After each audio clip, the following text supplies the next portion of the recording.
I was standing in front of an empty concrete slab where my workshop used to be when I realized my life had just been stolen from me. The morning started like any other Thursday in Mesa, Arizona. I woke up at 6, made my coffee, and headed out to my detached workshop behind my house to finish restoring a 1967 Mustang I had been working on for the past 8 months. The sun was barely up, painting the desert sky in shades of orange and pink. I grabbed my keys, walked across my backyard, and stopped dead in my tracks. The workshop was gone. Not damaged, not broken into, gone, completely demolished. All that remained was the concrete foundation and scattered debris. My tools, my Mustang, my equipment, everything I had spent 15 years collecting and building was just gone. I stood there for a solid minute, my brain refusing to process what my eyes were seeing. Then I started running. I circled the foundation, looking for any sign of my belongings, finding nothing but tire tracks and footprints in the dirt. My hands were shaking as I pulled out my phone and dialed 911. 911, what is your emergency? Someone demolished my workshop. Everything is gone. I need police here right now. The operator took my address on Saguaro Street and told me officers were on their way. I hung up and immediately called my wife Sandra, who was visiting her sister in California. Mark, slow down. What do you mean the workshop is gone? I mean it is not here anymore. Someone came in and demolished the entire building. The Mustang, all my tools, everything, Sandra. Someone stole 15 years of my life. I could hear the panic in her voice. Did you call the police? They are on their way. I do not understand how this could happen. We have the security system.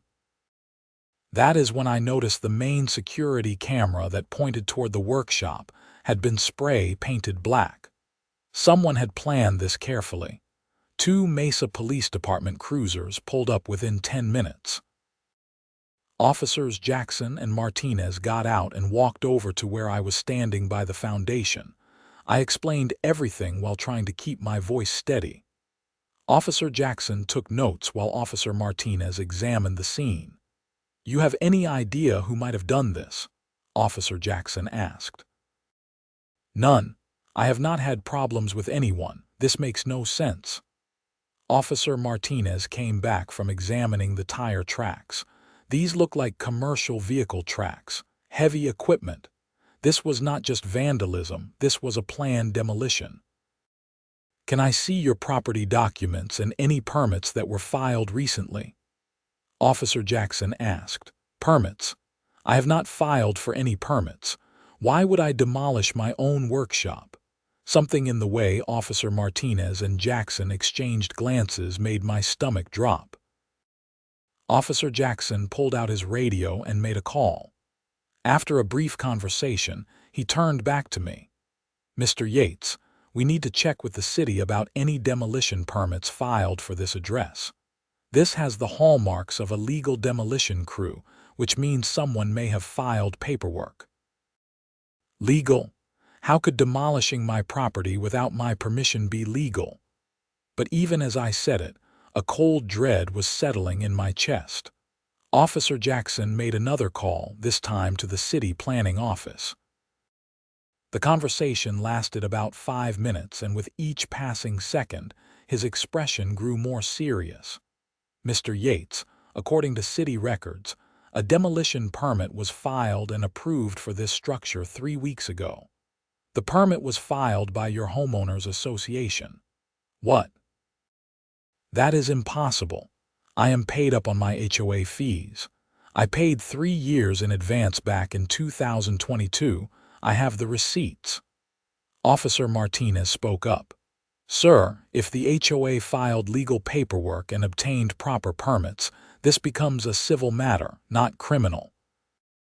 You will need to contact your HOA immediately and likely get a lawyer involved. I felt like I had been punched in the gut. You are telling me someone can legally destroy my property and you cannot do anything about it. If they followed legal procedures, Even if those procedures were fraudulent or based on false pretenses, we cannot make arrests. You need to pursue this through civil court. However, we will file a report and document everything here. If there was fraud involved, that could change things. After the officers left, I stood in my backyard staring at the empty foundation for another hour. The sun was fully up now, beating down with that familiar Arizona intensity. I needed to understand what happened. I needed answers. I stormed into my house and tore through my filing cabinet until I found my HOA documents. I had purchased this house in 2018, and the HOA was called Desert Springs Community Association. I had always paid my fees on time, never caused problems, attended maybe 2 meetings in 7 years. In 2022, after receiving yet another notice in the mail, I decided to just pay 3 years in advance to avoid the hassle. I found the canceled check and the receipt. $3,600, paid in full through December 2025. I grabbed the papers and drove straight to the HOA office located in a small strip mall about 2 miles from my house. The Desert Springs Community Association office was sandwiched between a nail salon and a tax preparation service. I walked in without knocking. A middle-aged woman with blonde hair styled in that helmet-like way that screams entitlement looked up from her desk. She wore a blazer despite the Arizona heat and had reading glasses hanging from a chain around her neck. Her nameplate read Karren Dorsey, HOA president. "Can I help you?" she asked in a tone that suggested she would rather do anything but help me. "I am Mark Yates from Sagaro Street. Someone demolished my workshop this morning, and the police said you filed the demolition permit." Karen's expression did not change. She slowly put down her pen and folded her hands on her desk. "Ah yes, Mr. Yates. Your structure was demolished due to unpaid HOA fees. The property was auctioned to recover the debt, and the new owner chose to remove the structure. Unpaid fees. I paid 3 years in advance. I have the receipt right here." I slapped the papers down on her desk. She barely glanced at them. "That payment was not properly recorded. According to our records, you have been delinquent since January 2023. We sent multiple notices to your address. When you failed to respond, the board voted to place a lien on the detached structure. After the required waiting period, we auctioned the workshop to recover the debt. Not properly recorded. I have a canceled check and your signed receipt. How is that not proper?" Karen picked up the receipt and examined it with theatrical slowness. "I see this is signed by Carol Henderson. She no longer works for this association. We cannot verify the authenticity of this document and it is not in our computer system. It is a canceled check from my bank. The money went to your account. This is not about verification, this is fraud." Her eyes went cold. "Mr. Yates, I suggest you watch your accusations. This association followed all legal procedures. We sent notices, filed proper liens, waited the required time period, and conducted a legal auction. If you have a problem with how your previous payment was processed, that is between you and your bank. Who bought my workshop at this auction? That information is confidential until the deed transfer is complete. The deed transfer. You cannot transfer the deed. That workshop was on my property." Karen actually smiled then, and it was the smuggest expression I had ever seen on another human being. "Actually, Mr. Yates, according to Arizona law, an HOA can place a lien on any structure within their jurisdiction for unpaid fees. Your workshop was considered a separate assessable structure under our bylaws. We did not take your house, just the workshop. Everything was perfectly legal." I leaned forward on her desk. "I want the name of who bought it. I want the auction records." I want every piece of paper related to this, and I want it now. Or what? You will make threats in my office. I could call the police right now. Call them. I was just with them at my property. They have all of this documented. But let me make something very clear, Karren. I am going to find out what you did, and when I prove you stole my property, I am going to make sure you are held accountable. I left before she could respond. My hands were shaking with rage as I got back in my truck. I sat in the parking lot and called my insurance agent, then my lawyer, then Sandra again. By the time I finished making calls, it was almost noon and I had accomplished nothing except confirming that I needed legal help beyond what I could afford. My lawyer, Robert Chen, agreed to see me that afternoon. His office was in Temp, about a 30-minute drive from Mesa. I used the drive to try to calm down and organize my thoughts. Robert had handled the closing when we bought the house, so he was familiar with the property. His secretary showed me into his office immediately. Robert was in his 50s, with gray hair and the tired eyes of someone who had seen too many bad situations. He listened while I explained everything, occasionally taking notes. You have the original HOA bylaws that came with your property? He asked when I finished. Yes, they are in my filing cabinet at home. I need you to bring me those, along with every piece of correspondence you have received from the HOA since you bought the house. Also, get me a complete copy of your bank statements showing that payment went through. Can they really do this? Robert sighed and leaned back in his chair. Arizona HOA laws are complicated. HOAs have significant power, including the ability to place liens on properties for unpaid assessments. However, they must follow strict procedures. If they deviated from those procedures, or if they ignored evidence of payment, we have grounds for a lawsuit. But Mark, I have to be honest with you. Even if we win, getting your workshop and belongings back may be impossible. If the structure was demolished and your property disposed of, the best we can hope for is monetary damages. My Mustang was in there. I had $40,000 worth of tools. The car alone was worth $30,000. Do you have receipts, photos, any documentation of what was in the workshop? I nodded. I have insurance documentation. I had everything photographed for insurance purposes last year. Good. Get me all of that. I also need to research who actually purchased the workshop at auction. That information should be public record once the deed transfer is filed with the county. I spent the rest of that day gathering documents. Sandra came home early the next morning, cutting her trip short. When she saw the empty foundation, she started crying. We had used that workshop for everything. I ran my side business restoring classic cars there. It was where I spent most of my free time, where I felt most like myself. Over the next week, Robert filed for an emergency injunction to prevent the deed transfer, but the judge denied it because the demolition had already occurred. We did get the auction records through a public records request. That is when things got even stranger.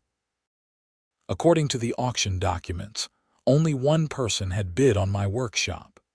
A company called Desert Property Holdings LLC purchased it for exactly the amount of the supposed debt, $5,200. The debt calculation included 2 years of unpaid fees at $100 per month, plus interest, administrative fees, legal fees, and auction costs. Robert ran a search on Desert Property Holdings LLC. It had been registered in Arizona just 4 months earlier. The registered agent was listed as Karren Dorsey. She bought it herself, I said, staring at the document in disbelief. The HOA president created a company and bought my workshop at her own auction. It gets better, Robert said grimly. I pulled the permit records from the city. Desert Property Holdings filed the demolition permit and hired the contractor. I contacted the demolition company. They said they were hired to demolish the structure and were told all contents had been removed and placed in storage. Storage? Where? They did not know. They just demolished the empty building as instructed. So someone removed everything from my workshop before the demolition.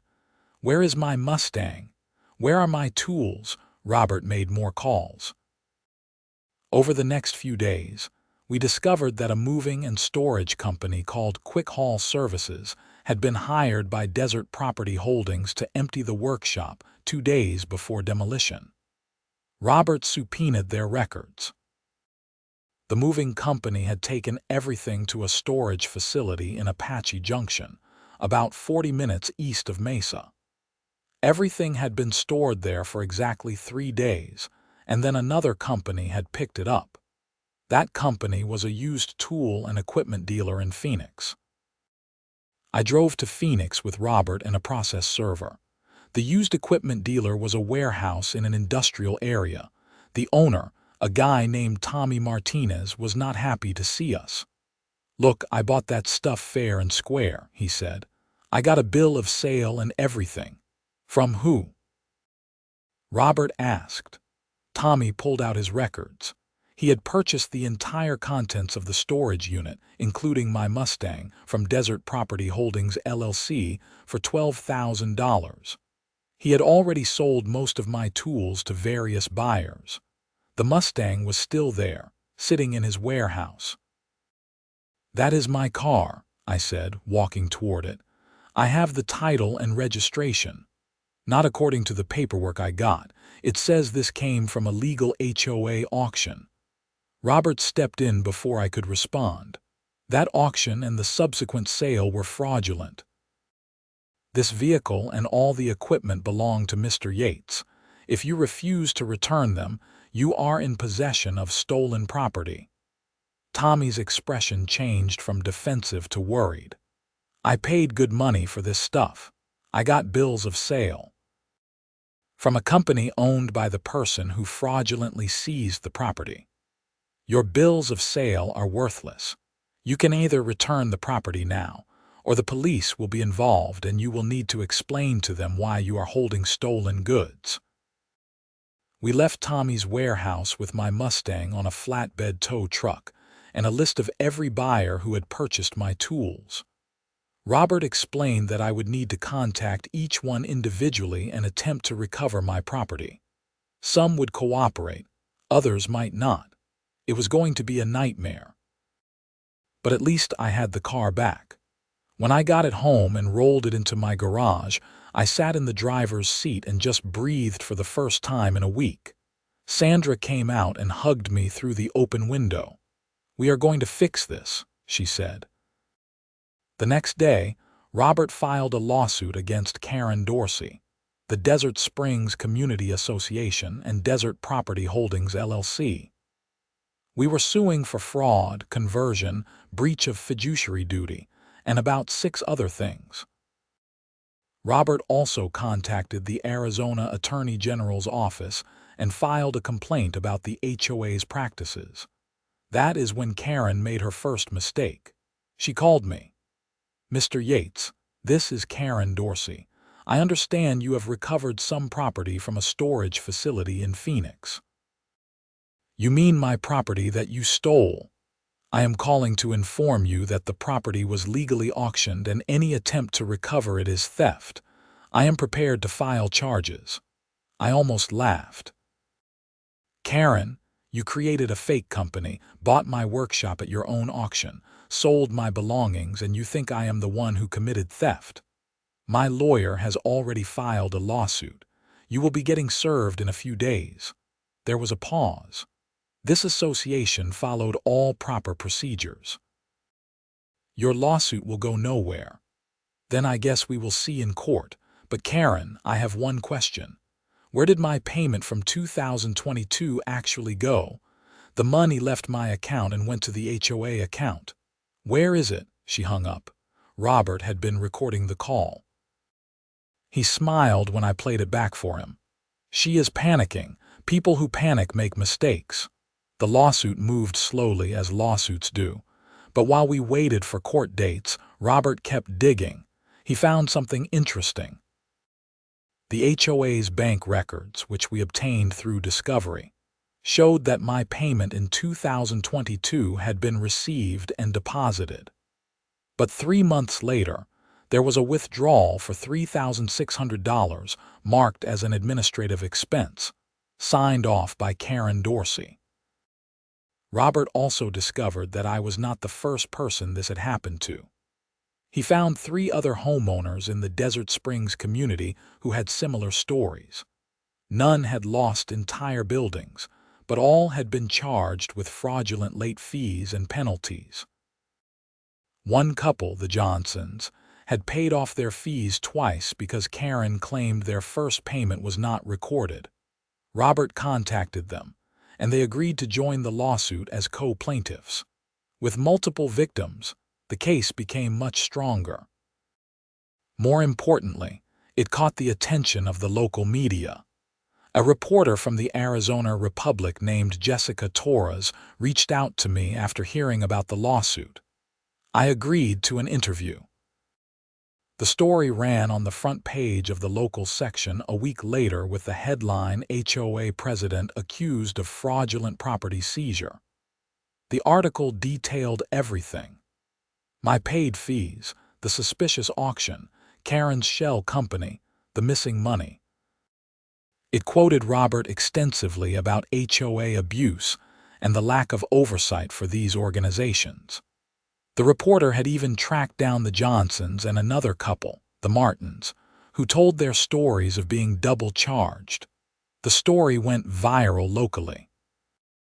By that evening, Karren's office phone was ringing off the hook. The next morning, the HOA board held an emergency meeting. I attended with Robert and about 40 other homeowners from the community. The meeting was held at the community center, a small building near a park. Karren sat at a table in front with 4 other board members.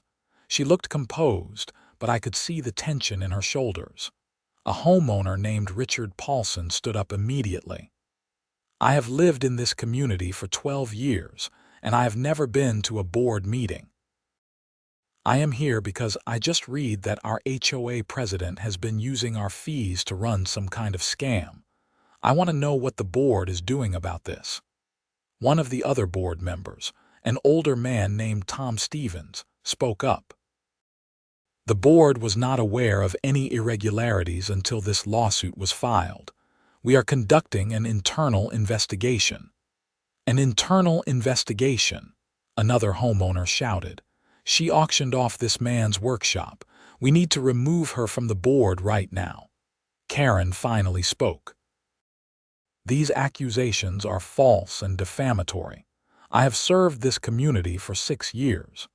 Mr. Yates failed to pay his fees. The association followed legal procedures, and now he is trying to avoid his financial responsibilities by making wild accusations." I stood up. Robert tried to stop me, but I needed to speak.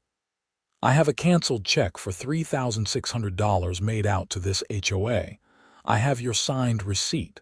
The money left my account and went into the HOA account. But then you withdrew that same amount 3 months later and marked it as an administrative expense. Where did that money go, Karren?" She glared at me.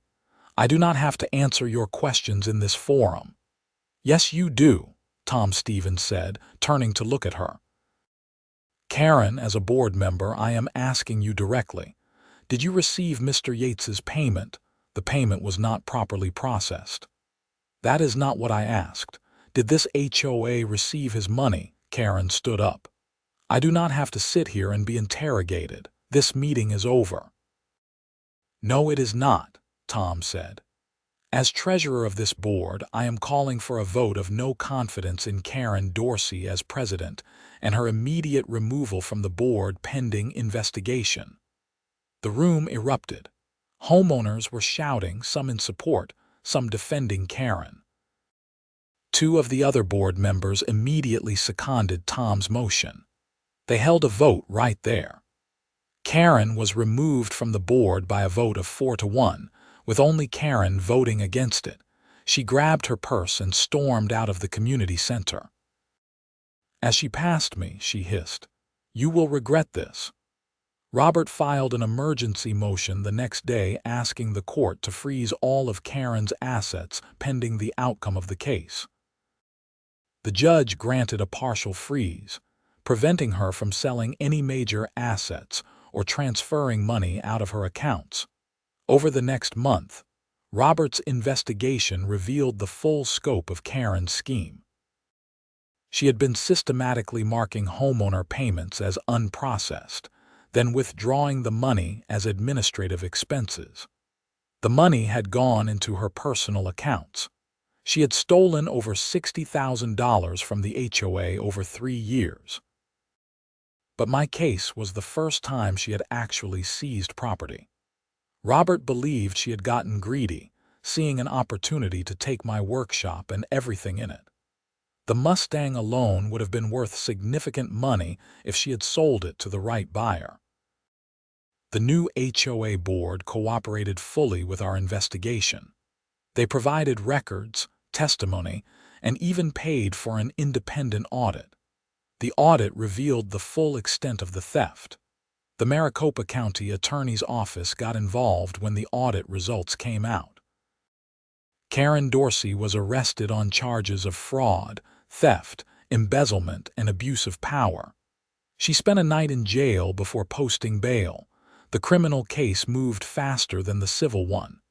The evidence was overwhelming. Karren's lawyer tried to negotiate a plea deal, but the prosecutor was not interested.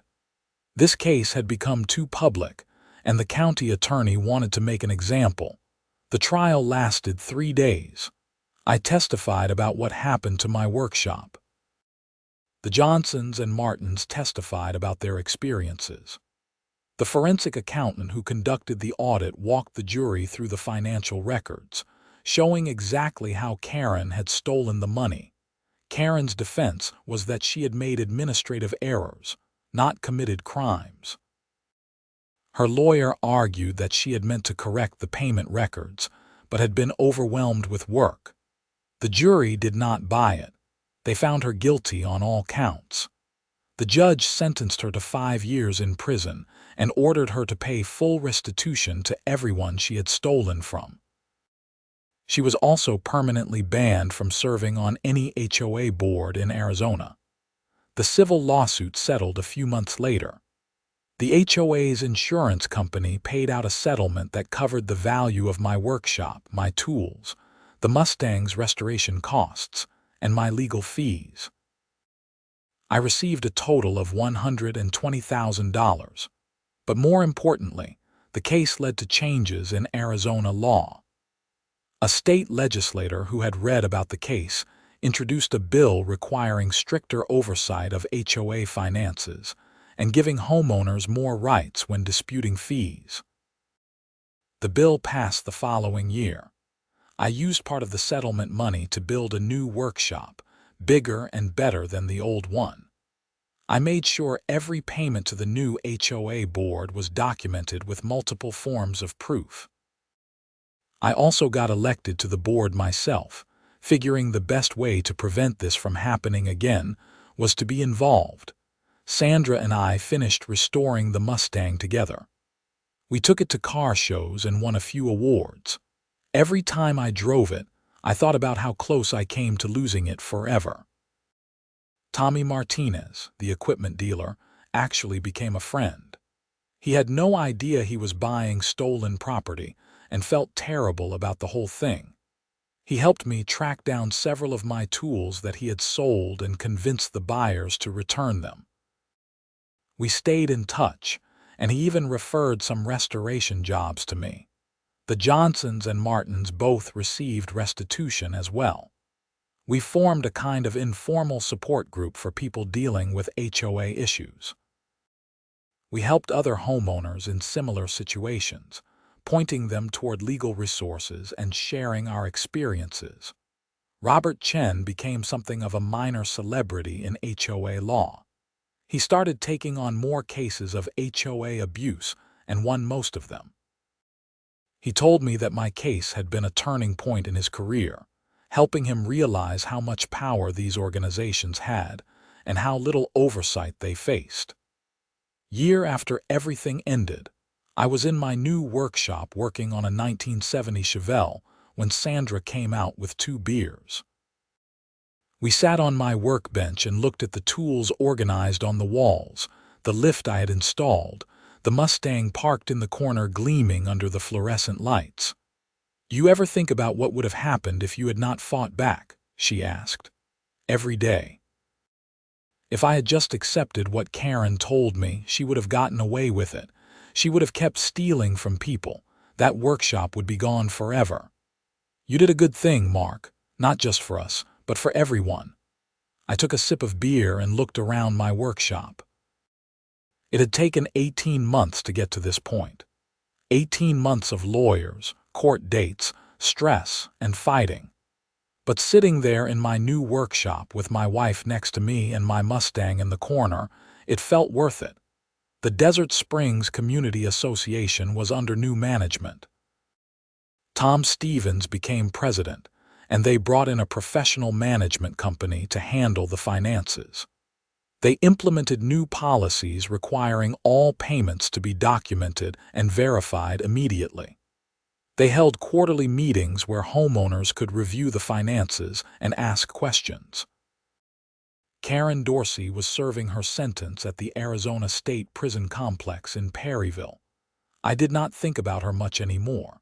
She had tried to destroy my life out of greed, and instead she destroyed her own. I learned a lot through that experience. I learned that you should never assume people in positions of authority are acting in good faith. I learned that documentation is everything. I learned that sometimes you have to fight, even when the fight seems impossible. But mostly, I learned that communities work better when people pay attention. Karren got away with her scheme for so long because nobody was watching. Homeowners paid their fees and assumed everything was fine. Board members trusted the president and did not ask questions. It took losing my workshop to wake everyone up. I finished the Chevelle about 6 months later and sold it to a collector in Scottsdale for $45,000. The profit went into a savings account Sandra and I had been building. We talked about maybe buying a vacation property someday, something without an HOA. One afternoon, I got a call from Jessica Torres, the reporter who had written the original story. She was doing a follow-up piece about HOA reform in Arizona and wanted to interview me again. We met at a coffee shop in downtown Mesa. She had her notebook and recorder like before. "So, Mark, it has been almost 2 years since your workshop was demolished. Looking back, what would you say to other homeowners dealing with HOA problems?" I thought about it for a moment. Document everything. Every payment, every communication, every interaction. Keep copies of everything. And if something does not seem right, do not ignore it. Karren Dorsey got away with stealing for 3 years because people ignored the warning signs. If the Johnsons had pushed harder when they were double charged, maybe my workshop never would have been demolished. Do you think the new laws go far enough? No. HOAs still have too much power and too little oversight, but it is a start. The real change has to come from homeowners getting involved. Go to the meetings, ask questions, run for the board. These organizations control thousands of dollars of your money and have power over your property. You cannot just ignore them. The article ran the following Sunday. It was part of a larger series on HOA reform in Arizona. The series won some kind of journalism award. Jessica sent me a copy of the award certificate. I hung it in my workshop next to a photo of the empty foundation from that first day. Life settled into a new normal. I took on restoration projects, served on the HOA board, and spent evenings with Sandra. We adopted a dog, a rescue named Buster who liked to sleep in the workshop while I worked. 3 years after the auction, I was at a car show in Phoenix when someone called my name. I turned around and saw Tom Stevens, the former HOA treasurer who had led the vote to remove Karren. "Mark, good to see you. Is this the famous Mustang?" "Sure is. Finished the restoration about 2 years ago now." He walked around the car admiring the work. "Beautiful. Hey, I wanted to thank you again for everything you did. That situation with Karren could have gotten much worse if you had not fought back. You helped too. If you had not called that vote, who knows what would have happened." Tom nodded. "I should have acted sooner. I saw some questionable things in the finances, but I convinced myself they were just mistakes. I will always regret not paying closer attention. We all learned from it. That is what matters." We talked for a while longer, then Tom headed off to look at the other cars. I stood there next to my Mustang, thinking about how strange life could be. 4 years ago, I was just a guy who liked working on cars, living a quiet life in Mesa. Then one morning changed everything. But standing there at that car show with my restored Mustang gleaming in the Arizona sun, I realized something. Karren had tried to take everything from me, but she had failed. She had lost her freedom, her reputation, her career. I had lost a building and some time, but I had gotten everything back and then some. The sun was setting when I loaded the Mustang back onto the trailer. Sandra had come to the show and was waiting by the truck. "Ready to go home?" she asked. "Yeah, I am ready." We drove back to Mesa as the sky turned purple and orange. When we got home, I pulled the Mustang into the workshop and closed the door. Buster came running up, tail wagging. Sandra and I sat on the back patio and watched the stars come out. "You ever think about selling the house?" she asked. "Maybe moving somewhere without an HOA, sometimes. But this is our home. We have fought for it, rebuilt it. I do not want to let what Karren did drive us away." "Good. I do not want to move either. I just wanted to make sure you felt the same way." I reached over and took her hand. "I am exactly where I want to be." The next morning I got up early and went to the workshop. I had a new project starting, a 1969 Camaro that needed a complete frame-off restoration. I pulled out my tools, the ones I had recovered from various buyers over the past few years, and got to work. Around 9, my phone rang. It was Robert Chen.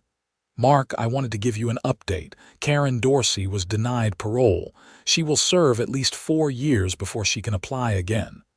"How did you hear about it?" "I have been keeping track of the case. I thought you would want to know." "Thanks, Robert. I appreciate it." After we hung up, I stood in my workshop thinking about Karren sitting in a prison cell. I did not feel happy about it, but I did not feel bad either. She had made her choices, and now she was living with the consequences. I went back to work on the Camaro. By lunchtime, I had the engine pulled and was starting on the transmission. This was what I loved, taking something broken and making it whole again. It was therapeutic in a way, fixing things. Sandra brought me a sandwich around 1. We ate together in the workshop, sitting on folding chairs and talking about our plans for the weekend. "The Martins invited us over for a barbecue on Saturday," she said. "I told them we would probably come."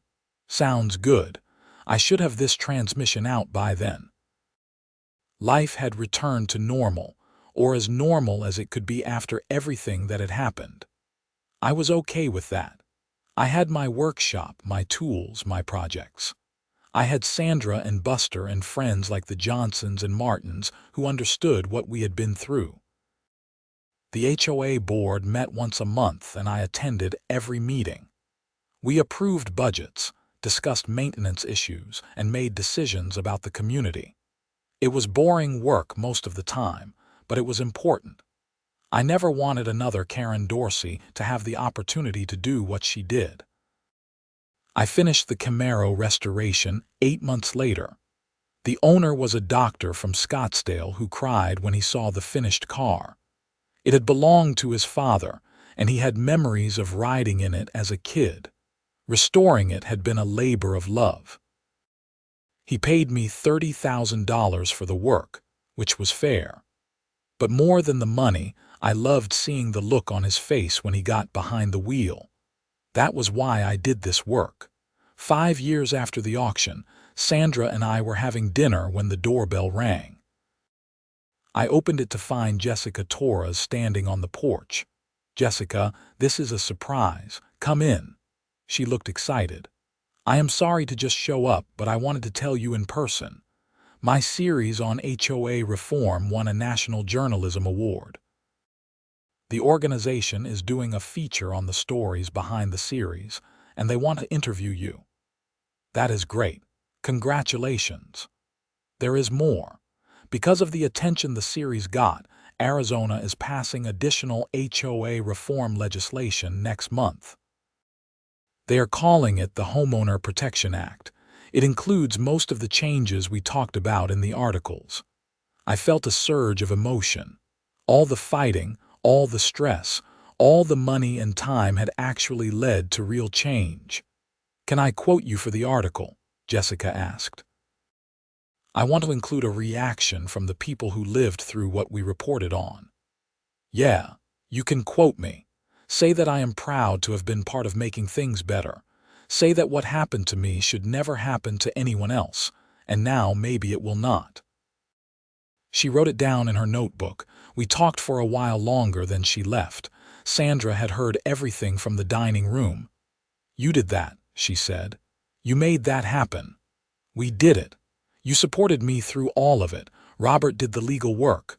Tom and the board helped. Jessica wrote the stories. It took all of us. But you started it.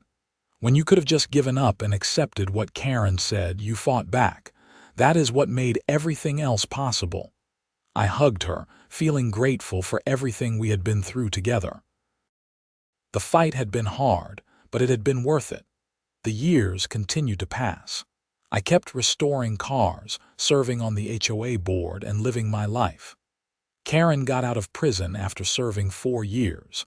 I heard through the grapevine that she moved to New Mexico and took a job in retail. She was prohibited from ever serving on an HOA board in Arizona, but New Mexico was outside that jurisdiction. I hoped she had learned her lesson, but I honestly did not care much anymore. My workshop became something of a local landmark. People in the community knew the story, and they knew what the building represented. It was a symbol of standing up against abuse of power, of fighting for what was right even when the odds seemed impossible.